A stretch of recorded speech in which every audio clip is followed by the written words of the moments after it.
In a couple of my previous and unrelated videos, I have mentioned that we are moving house soon, which is why the house has been in a bit of a mess for a few weeks. This room is mine, and I have had this repainted in December 2019, and I lived in it for a few years. Over there is the tripod that I used to film myself reading in this room recently, and that is a large roll of bubble wrap that I use when I ship notebooks to customers. Some videos showing this room will be linked in the description box. I also had these curtains made in 2019, and those gray ones over there were supposed to have the yellow and gray chiffon overlay over them to match the longer ones in this window over here. I did sew the overlay myself. Video will be linked down below, but for some reason I never got to sew the overlay on the shorter curtains. Like I said, I have lived in this bedroom for a few years after I had it repainted, but I have stopped sleeping in this room in December of 2021 because of termites that destroyed part of my physical library. A video about that will also be linked down below. And this is the state of this room as of June 1 in the frenzy of packing for the move. I haven't even been using the treadmill at all. It's just so I'm just so not at peace. Let me give you a peek at the bedroom that I have actually been using. It's in a terrible state. It's a mess. Please do not judge me and don't troll me in the comments. This is the reality of my life, having to deal with so many different things simultaneously, including illnesses, that a room really just has to be multi-purpose and has to also be out of the way of everyone else because I do not want my mess to bother or be seen by anyone. And over there are all of the books that are left of my library. I have been selling these since December 2023, and I think 2/3 or even 3/4 of these have been bought by friends and friends of friends. I'm so glad and so grateful to everyone who bought my old books off of me. These shelves are not mine. Mine are gray. You have seen them in a bookshelf tour before on my channel. I will link it down below. But when I was selling my books, I placed them here for easier access and for ease of taking pictures. This is my son's bedroom. This is his standing desk that I also designed, by the way. It has its own cable management underneath and towards the back. I don't know why this is in here. I must take this out of the frame and place it in my clear book. My son doesn't actually live in this house anymore. He has been living in Metro Manila since January. This here is the dining room area. The large dining table has already been carried away to the new house together with the matching chairs, and we are using this smaller table. It's actually made of an iron frame and the tabletop is tiled. It's meant to be terrace furniture, but for now it works as a temporary dining table for 4 people. And this is the living room. I used to film myself reading on the sofa that used to be placed right by that window over there. The furniture in the living room have been moved to the new house at this point, except for the piano. This mirror was custom made for this house, which was built by my parents sometime in 1997, if I remember it correctly, or in early 1998. And this area here is the lanai, which is technically a room that is partially open to the outdoors, usually a garden. And that is the back garden over there, which is already empty. The plants have already been moved. And this is where my mother works. And that desk over there used to be my mother's, but my father took over that desk. And it has always looked that way. He does swear that even if it looks like that, he can quickly find anything that he needs. On June 3, the house is almost completely empty. This is the living room, and those are my stuff that have been taken out of my gray bedroom. And that gray drawer is part of the set that's in my gray bedroom to match the gray standing desk.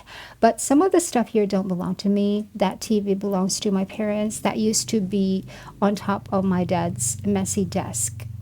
That striped plastic bag contains photocopies and printouts from graduate school that I no longer need.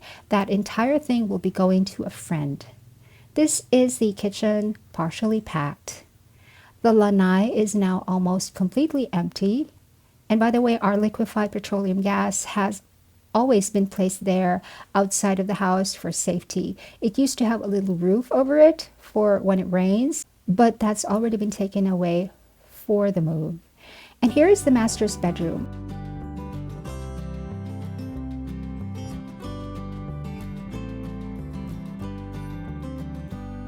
That door there leads to the bathroom.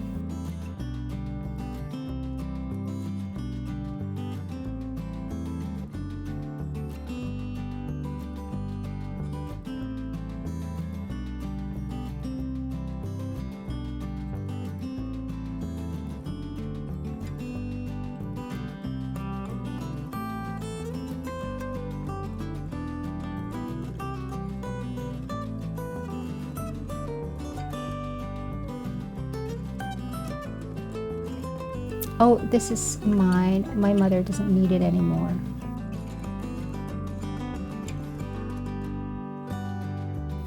Here is my son's bedroom, now completely empty.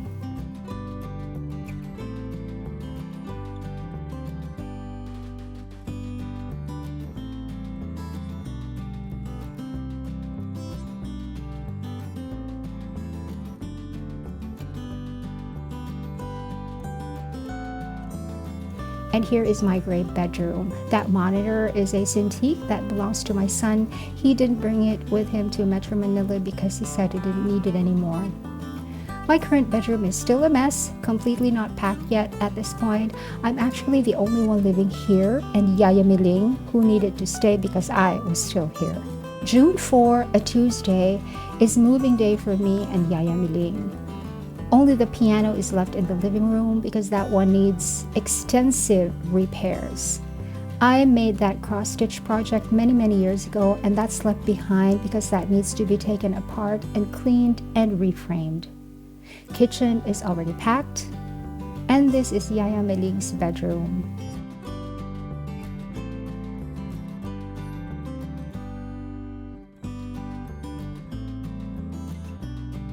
And this is her bathroom.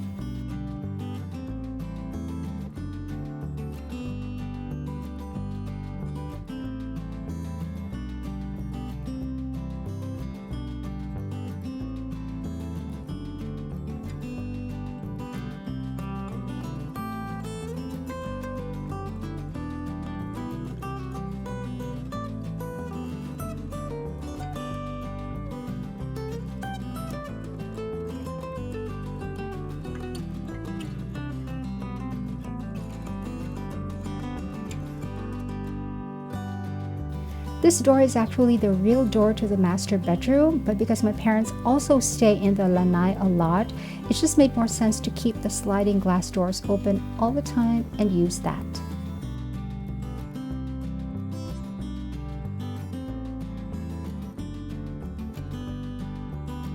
There is the stack of photocopies and printouts which will be left here because I'm picking this up when I return to this house later this same week.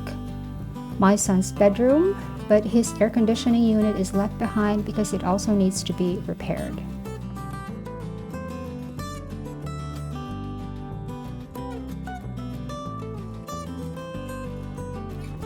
And here is my gray bedroom, now completely empty.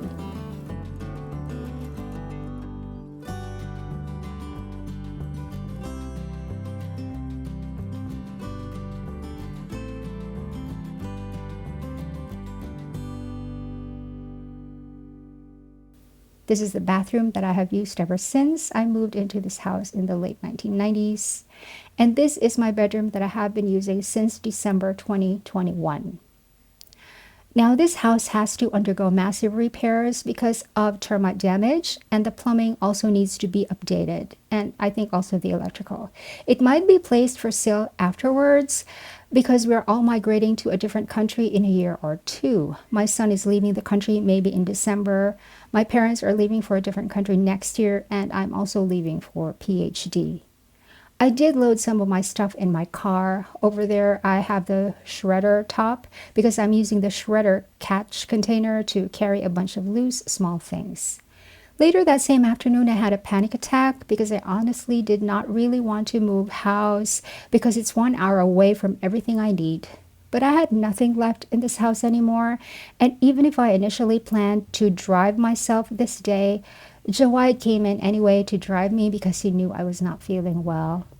The garage used to have shelves for plants, and now even those are all gone too. I was the last person to leave the house on June 4 because I needed time to say goodbye to the house and also to calm myself down before starting the drive. It's just an hour, really, which should be nothing in this day and age.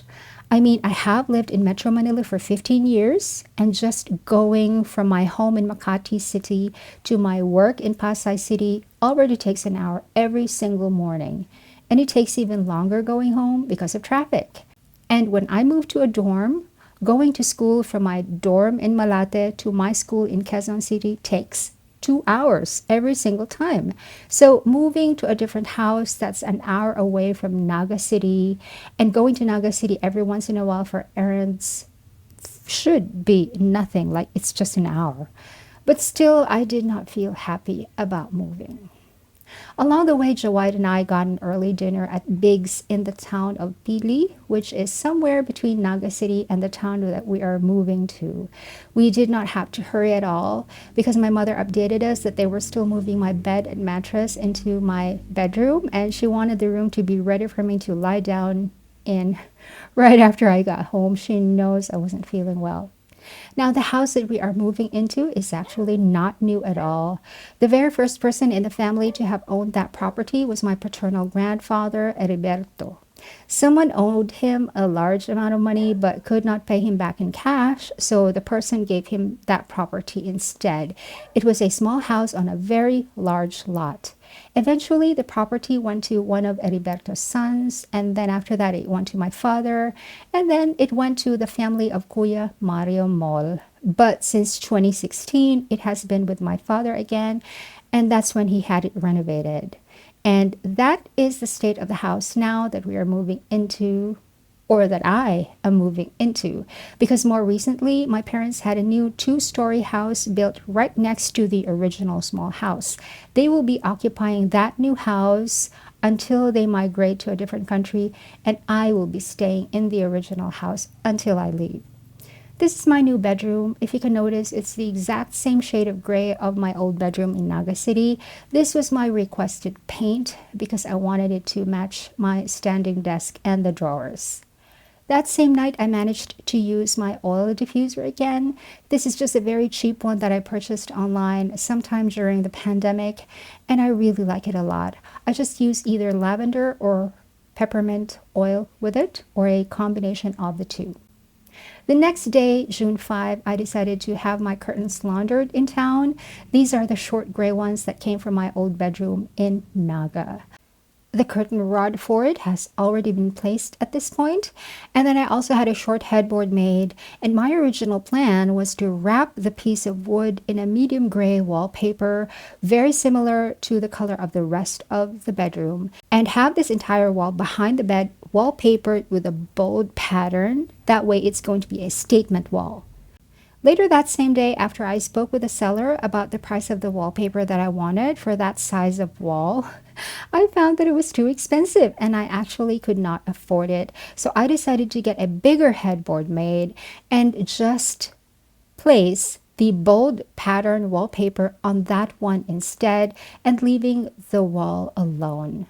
Enzo was the one doing all of the carpentry for me, and he made sure that the headboard was very secure. He decided to just attach the taller headboard to the short headboard as support so that it would be more secure, and as you can see, there are 2 layers of rivets there.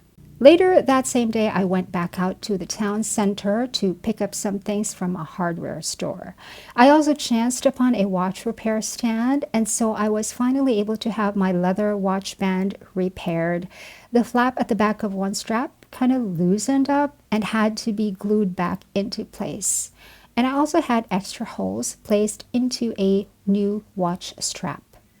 This is the name of the watch repair stand, and just across from it is the grocery store that I wanted to pick up some items from. The watch repairman did a good job gluing this. I'm looking forward to using this strap on my Apple Watch again. This is my favorite brand of grocery store cupcake. I also picked up some wet wipes, a bar of soap, and a roll of toilet paper, and a pack of tissue. After the grocery store, I walked to the only 2 hardware stores in town, and none of them had socket splitters, and the only cable clips that they had were these ones that needed to be hammered in. I preferred the ones that have adhesive on them, but the hardware stores didn't have them. I might not even use these at all. I might just give them to Enzo to use around the other parts of the house. And then, of course, I picked up my newly laundered curtains. And by the way, my own car is not yet completely unpacked at this point.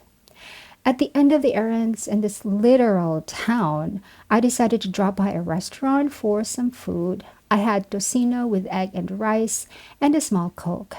This is actually a decent restaurant. Not bad at all. The food are simple and cheap, and the place is clean, and it has parking. Okay, now I'm back home. It's time to hang up the curtains. Now I still have to sort through all of my clothes, but my printer is already over here and my laptop cooling pad is already in place. Video about this cooling pad will be linked down below. And now the curtains are up, but I have forgotten that the curtains are heavy. These are made of 3 different layers of fabric to achieve a blackout effect without a blackout fabric. So because of the weight, the curtain rod sagged, but I can have an additional hook placed in the center later on.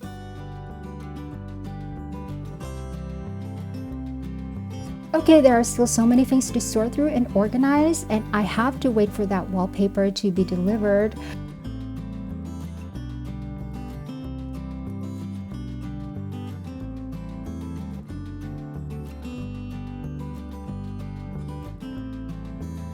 But for the most part, this room is already 90% set up.